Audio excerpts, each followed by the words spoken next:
آپ گئے ہیں, آپ پیچھے سے آپ کا ایک بیک گراؤنڈ ہے, آپ جمعیت کے ناظم اعلیٰ تھے, جماعت اسلامی کے آپ کے پی کے امیر رہے, تو بعد میں جب آپ آئے تو آپ نے پہلے پروگرام میں بتا دیا کہ جی جماعت اسلامی تو میں نے چھوڑ دی, یعنی استعفیٰ دے دیا. اور دوران سفر یہ ویسے بڑا ہی کٹھن فیصلہ ہوتا ہے. ایسی کیا مومنٹ آئی کہ آپ نے دوران سفر یہ کام کر دیا؟ یعنی یہ تو ہمیں پتہ ہے کہ درمیان میں کچھ چیزیں چل رہی تھیں, میں چاہوں گا کہ پبلک کو یہ پتہ چلے, لوگ سوال پوچھتے ہیں. ہاں, درمیان میں چیزیں چل رہی تھی, جیسے 3 سال سے زائد عرصہ ہو گیا تھا, لیکن میرے لیے یہ بہت مشکل فیصلہ تھا. میں بھرپور کوشش کر رہا تھا کہ میں کوئی صورت نکالوں جماعت کے اندر رہنے کی, اور میں نے 3 کمیٹیاں بنائی, مولانا اسماعیل صاحب کی سربراہی میں, نور الحق صاحب کی سربراہی میں, شاہ فیصل کی سربراہی میں نے ان تمام کمیٹیوں کے ساتھ بھرپور کوپریشن کیا. خود اس کمیٹی کے ارکان اور سربراہان گواہ ہیں, اس کی رپورٹ بھی گواہ ہیں. ٹھیک ہے. لیکن جماعت کے اندر مناصب پر کچھ ایسے لوگ تھے جن کے رویے میرے لیے ناقابل برداشت تھے, جو مجھے برداشت نہیں کر رہے تھے, جو ڈیسیشن میکنگ پہ تھے, جو انفلوئنشل تھے, اور جو نہیں چھوڑ رہے تھے باوجود یہ کہ میں ہر قسم کے کوپریشن کے لیے تیار تھا. میرے لیے راستے جو ہیں وہ بند کر رہے تھے. مثلا آپ اس کا دیکھ لیں, میں نے گلوبل سمود فلوٹیلا سے رابطہ کیا کہ میں جانا چاہتا ہوں. انہوں نے کہا آپ کا ملک ہم نے ملیشیا کے ساتھ ڈالا ہے, آپ ملیشیا کے تھرو آئیں. میں نے ملیشیا سے رابطہ کیا, انہوں نے کہا اسلامی جمعیت طلبہ ہمارا فرنچائز ہے پاکستان میں, وہ ہمارے تحریکی لوگ ہیں, تو آپ ان کے تھرو آئیں. اسلامی جمعیت طلبہ سے میں نے رابطہ کیا, وہ بچے بڑے خوش ہو گئے, وہ میں ان کا ناظم اعلیٰ رہا. آپ ناظم اعلیٰ رہے؟ ہاں, تو وہ نے کہا ٹھیک ہے. اب جماعت والوں کو پتہ چل گیا, جو ٹاپ لیڈرشپ ہے, انہوں نے ان بچوں کے اوپر اتنا پریشر ڈالا کہ انہوں نے مجھے انکار کر دیا کہ ہم آپ کو نہیں دیں.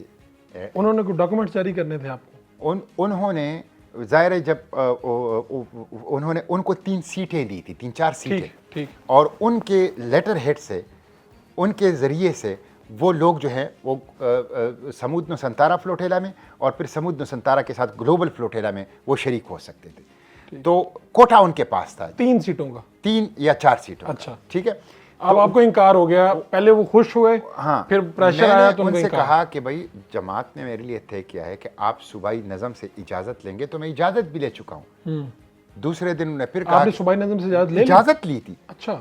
اس کے باوجود جو منصورہ کا لوگ ہیں انہوں نے ان بچوں کو اتنا دبایا کہ انہوں نے مجھے انکار کر دیا. اور سیکریٹری جنرل جماعت اسلامی جو ہیں وسیم حیدر صاحب, ہمارے باجوڑ کے ہیں, ہمارے ہاں رشید صاحب جو ہیں وہ جماعت کے قائد ہیں, ان کے بیٹے ہیں. اس بیچارے نے, اور ناظم اعلیٰ محترم جو ان کے ہیں, وہ بیچارے مجبور تھے. میں ان بچوں کو بے گناہ سمجھتا ہوں, پیچھے سے کہا گیا کہ آپ بنا دیں. تو جب یہ ہوا تو میں نے کہا کہ دیکھیں, جماعت میری باپ دادی کی پارٹی نہیں ہے, میرے باپ سیاست نہیں کرتے, اور میرے دادا سرخ پوش تھے, وہ کانگریس میں تھے, باچا خان کے قریبی ساتھی تھے. ٹھیک ہے. ہاں, جیلوں میں بھی رہے تھے. یہ میری مشن کی پارٹی ہے, باپ دادا کی نہیں ہے, اور مشن کے لیے آپ مجھے رکوا رہے ہیں.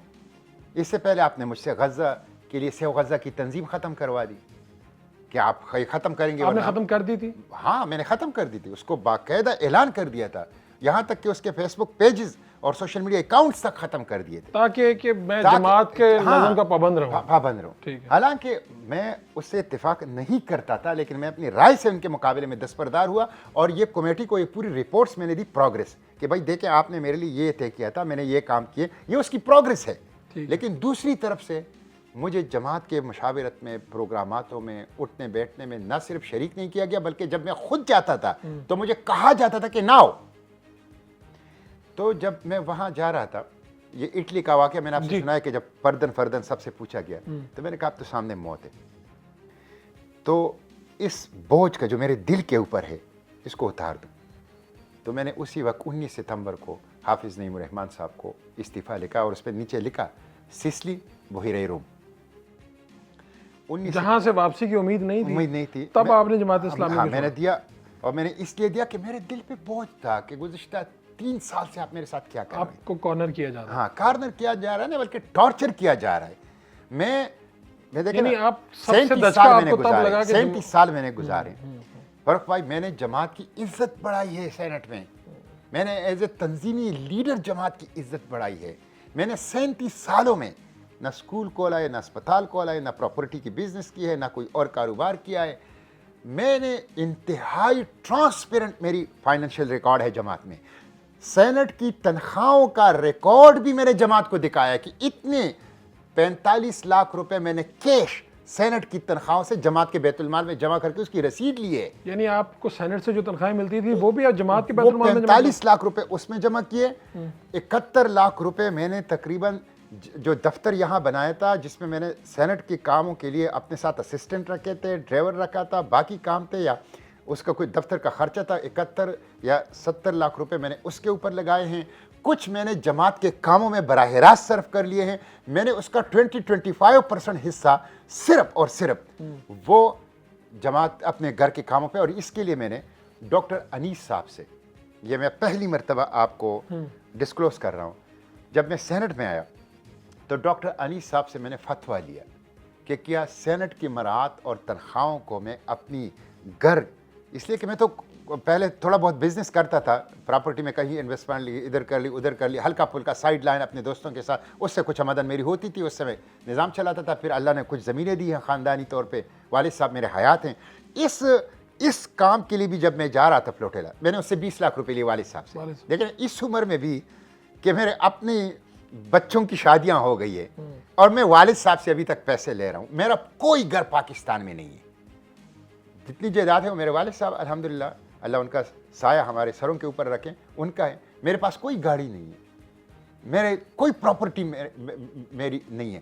تو دیکھیں وہی پراپرٹی ہے جو میرے والد صاحب نے کوئی 10-10 ایکڑ سب بھائیوں کے نام کی ہے, وہ باقی تو چھوڑ ریاض. ہاں باقی آپ نے فتویٰ لیا. میں نے فتویٰ لیا ڈاکٹر انیس صاحب سے کہ کیا میں یہ پیسے جو اس سے آتے ہیں یہ میں اپنے گھر کے اخراجات, کچن اور بچوں کی تعلیم پہ خرچ کر سکتا ہوں. تو انہوں نے کہا کہ چونکہ آپ 24 آورس جماعت کے تنظیم کو دے رہے ہیں, اس وقت میں صوبائی امیر بھی تھا, اور جماعت کی پارلیمانی ذمہ داریوں کو دے رہے ہیں, تو اس لیے آپ اس سے بقدری ضرورت استعمال کر سکتے ہیں.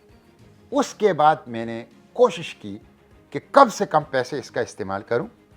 اس دوران میں گھر سے بھی پیسے لیتے, یعنی میں سینیٹر ہوتے ہوئے بھی والد صاحب سے پیسے لیتا تھا.